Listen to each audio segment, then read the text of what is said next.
l'Assemblée nationale et le Sénat. Et donc, il y a eu un dossier judiciaire de la République conclu.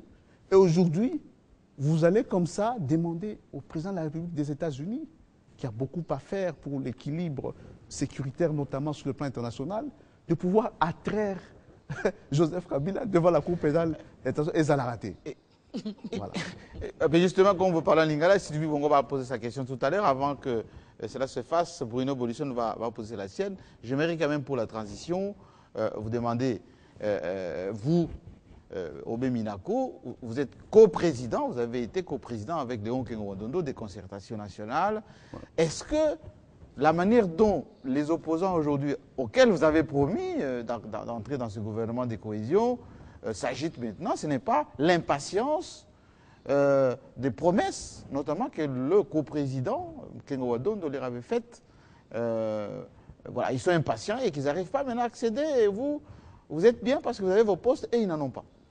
Ce n'est pas là la question. Bon, probablement certains.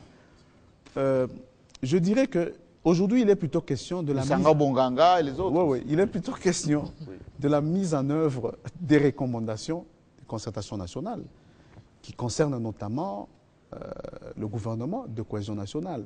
Et le président de la République, apprenant à respecter son pouvoir souverain, discrétionnaire, le président de la République a dit qu'il y a point de précipitation, avec méthode, nous arriverons à un gouvernement de cohésion nationale. Mais c'est une méthode qui dure, hein, ça dure trop longtemps. Pour le reste, la situation du Congo est tellement complexe, tellement atypique, que pour un président de la République, au sortir d'une guerre, après une réussite inattendue des concertations nationales, il doit savoir prendre son temps, afin que la suite puisse être dans l'intérêt de la République, tant sur le plan sécuritaire, politique que social. Alors, voilà. Oscar Aveille, pour compléter sa question, oui. Monsieur le Président, est-ce que vous n'avez pas l'impression que la cohésion nationale tant recherchée est en train de s'éloigner?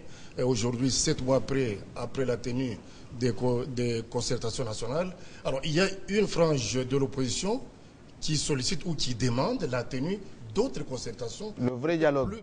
Voilà, le vrai dialogue, d'autres concertations beaucoup plus inclusives. Caméré, IDPS et les autres. Nous avons organisé les concertations nationales. Il y a eu plusieurs concessions réciproques. Majorité, opposition. Rassurez-vous, ce n'était pas toujours si évident, les débats, tant entre Kengo et moi-même, qu'entre les délégués de la majorité de l'opposition, qu'au niveau de la plénière. Aujourd'hui, il est question de mettre en œuvre ces 769 recommandations, parmi lesquelles nous avons tiré 100 recommandations prioritaires. Mais l'esprit des concertations nationales, à mon avis, à mon humble avis, est tel que nous devons poursuivre, bien évidemment, la dialectique avec toutes les composantes de la patrie qui rentrent dans le schéma républicain.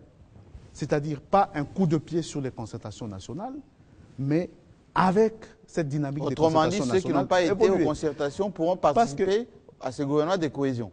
Vous savez que le pouvoir du président est souverain en la matière. Le gouvernement de cohésion nationale, c'est une des recommandations des concertations. Ça concerne les concertateurs, mais le président de la République reste souverain. Et ça, il ne faut pas du tout émettre la moindre réserve à ce sujet. Mais je voudrais ajouter un petit élément rapidement. Le comité de suivi des concertations nationales qui a été mis en place par le président de la République, l'une des dispositions de cette ordonnance est claire.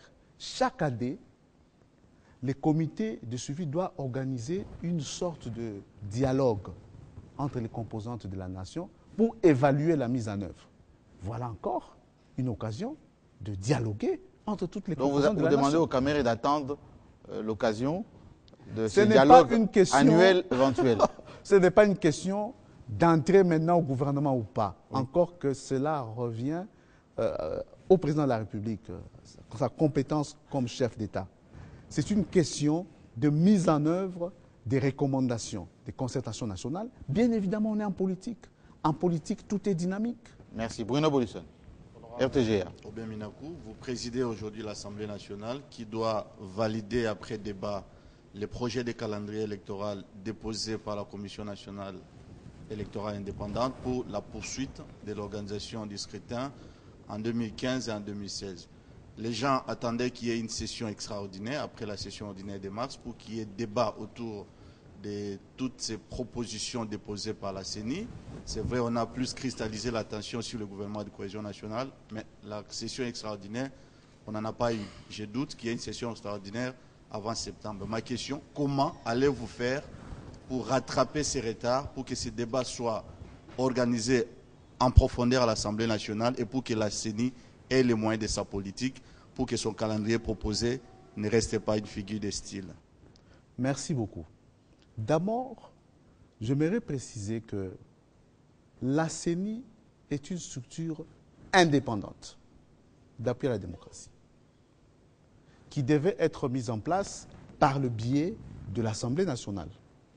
Structure indépendante qui comprend les représentants de la majorité, de l'opposition et de la société civile.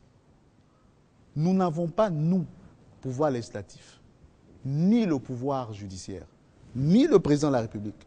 Personne n'a le pouvoir de corriger, de sanctionner un calendrier électoral proposé par la CENI. La CENI a plutôt le devoir de nous consulter. Et à mon avis, M. Labé Maloumalou le fait si bien. Si bien, je n'en ai pas vu d'autres le faire depuis 1990. Il le fait si bien. Il a le devoir de nous consulter en amont et de suivre les conseils de la population et des institutions. Donc, le calendrier électoral, les hypothèses telles que présentées par la CENI à l'Assemblée nationale, n'attendent pas une sanction de la plénière de l'Assemblée nationale. Nous aurons un débat, nous allons émettre des avis, quitte à la CENI, organe indépendant, de pouvoir s'assumer. Et vous C'est comptez important. toujours, je ne vous coupe pas, le Alors, président. oui.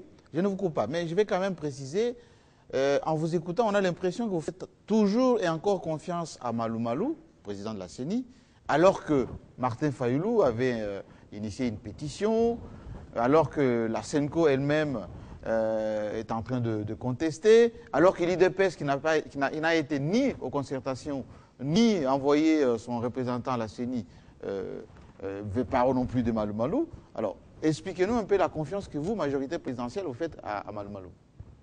C'est une confiance institutionnelle d'abord, au-delà d'une confiance à titre personnel, parce que je connais M. Labé Maloumalou. C'est une institution qu'on a mise en place d'appui à la démocratie, en respectant la Constitution, et donc ils doivent bénéficier au moins d'une présomption de confiance. Maintenant, par rapport au travail qu'ils ont fait, je n'ai pas de critiques. Parce que d'ailleurs, à l'Assemblée nationale, ils nous ont déposé des hypothèses parce qu'ils étaient soft dans leur démarche. Ils nous ont dit que pour que ça aille vite, puisqu'il y a des problèmes de contraintes budgétaires, etc., si nous pouvons imaginer les suffrages universels indirects pour les députés provinciaux. Nous, de la majorité, nous sommes d'accord. Et voilà, donc nous faisons pleinement confiance à la CENI. À M. Labé Malou. À moins que Bruno ait à compléter, il faut qu'on passe quand même en lingala parce qu'on est suivi quasiment. Non, mais il faut dire que le président était en train de toucher le fond de la question. Alors qu'il touche le fond. Avant que je pose la deuxième question, Oui. comment rattraper ces retards? Parce que l'Assemblée nationale a justement des options à lever pour permettre à la CENI de... Oui, il y a toujours des passerelles de collaboration interinstitutionnelle. Lorsque nous sommes rendus compte qu'il n'était pas évident d'organiser une session extraordinaire, bien évidemment, nous avons aussi interrogé la CENI. Il me semble que si nous adoptons les lois, notamment la loi portant organisation des élections locales, municipales et urbaines au courant du mois de septembre, il y aura point de retard par rapport à l'échéance juin 2015. Ma deuxième question, vous revenez fraîchement du Canada, vous avez pris part à une réunion importante de l'APF. Il y a eu beaucoup de choses qui se sont dites sur cette réunion. On dit que vous avez été hué, vous avez été lynché. Bon, soit.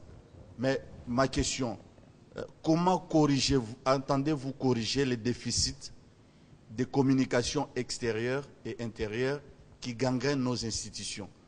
On a pensé que les concertations nationales pourraient diluer les déficits de confiance qu'il y a entre les dirigeants des institutions publiques et la diaspora en général, y compris même la communauté internationale, mais ça persiste.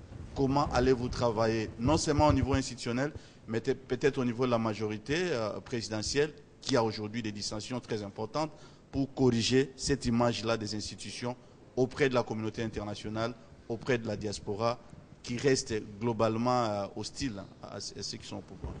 Oui, d'abord, je dirais que j'ai pris part à la 40e session de l'Assemblée parlementaire de la francophonie en tant que premier vice-président. Tout s'est bien passé.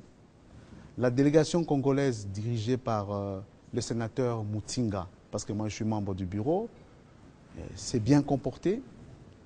Le message de la République démocratique du Congo a été livré à cette session par une députée, par une dame de l'opposition. Et donc, tout s'est bien passé. Par la suite, conformément à mes habitudes, je suis allé à l'ambassade. Je me suis entretenu pendant 2h30 avec les compatriotes du Canada. Ils ont posé plusieurs questions sur la Constitution, la révision, le processus électoral, la double nationalité. Tout s'est très bien passé. Au lendemain, certains de nos compatriotes, c'est leur droit, ont estimé que c'était trop beau pour la délégation congolaise et qu'il fallait faire quelque chose. Ils sont venus à 7. À 7 À 7, devant l'hôtel où nous étions logés. 3 sont entrés jusqu'au rez-de-chaussée, au niveau des halls. Et je les ai vus distribuer des tracts, c'est des tracts pratiquement, disant que non, nous sommes des députés de la honte, nous violons les femmes congolaises, nous allons adopter une loi portant prolongement du mandat de Joseph Kabila, des termes inouïs. Ils n'étaient que 3, je me suis dit, je vais vers eux. Je suis allé vers eux, j'ai dit, donnez-moi aussi votre papier. C'est ça la démocratie. Tétanisé, ils m'ont remis gentiment le papier et je suis rentré dans la salle. Tétanisé alors. C'est seulement après que j'ai appris des trucs sur les nets, mais nous en savons quelque chose. Et donc, l'essentiel, c'est la deuxième partie de votre question. Je crois que c'est un problème structurel, lié même à notre comportement culturel, nous les Congolais.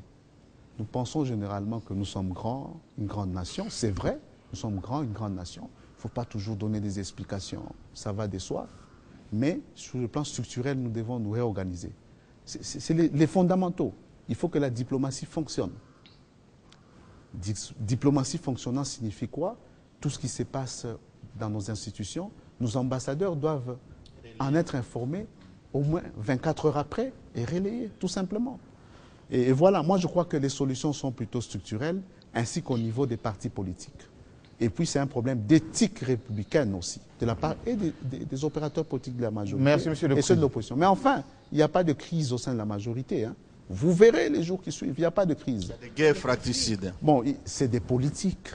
C'est des politiques. Il y a les ambitions derrière le chef de l'État, mais aussi les ambitions de chaque parti politique que nous canalisons. Et vous verrez les jours qui suivent que la majorité, elle est très forte. Ça veut dire que le secrétaire général de la majorité présidentielle gère bien ses militants parce que quelquefois, il y a des leaders au sein de votre majorité parfois qui ont des déclarations contradictoires. On ne va pas entrer dans le détail. Mais j'aimerais bien quand même, vous avez beaucoup parlé en français, que Sylvie Bongo, quelques questions en lingala, hein, matondi mwana mboka obemina kona libako pesi biso kasi motuna ya mbo ezali ete lobi botuti tolo parc agro-industriel à Bukangalonzo ezwi bino bongo mbula zomi na misato po bosala parc wana kasi bozali na bozana ba projet ya kosala yango na ba province nyonso na wakaki lobi province ya Kwango seke na motuna okotanga déjà après découpage ndenge kozala ceux qui parc wana ezwi bino 13 ans et sengel ba pe abino 100 ans pour tonda na mboka mobimba faut combien de mandats pour tata mokonzi atia ba parc wana partout pour o ezwi bino 13 ans. Oui, que merci pour la question. Oui, que parc agro-industriel ya Bukangalonzo évolue sa Kinshasa mobimba. Tanga mikanda na bien komona kin mobimba yoza sans problème côté ndunda ba soso n'était soto benga on soso Bukangalonzo zo nini. Et aucun de tina à Kasai. Ça c'est sûr. Le projet na ils ont senga que à la longue exportation ezala. Deuxièmement, Léopold II azwaka bambula boni po atonga Congo. Mobutu asala bambula boni po atonga ba parc agro industriel dans la province nyonso ya Congo. biso tango tozwi pouvoir 13 ans yango la guerre boni tobandaki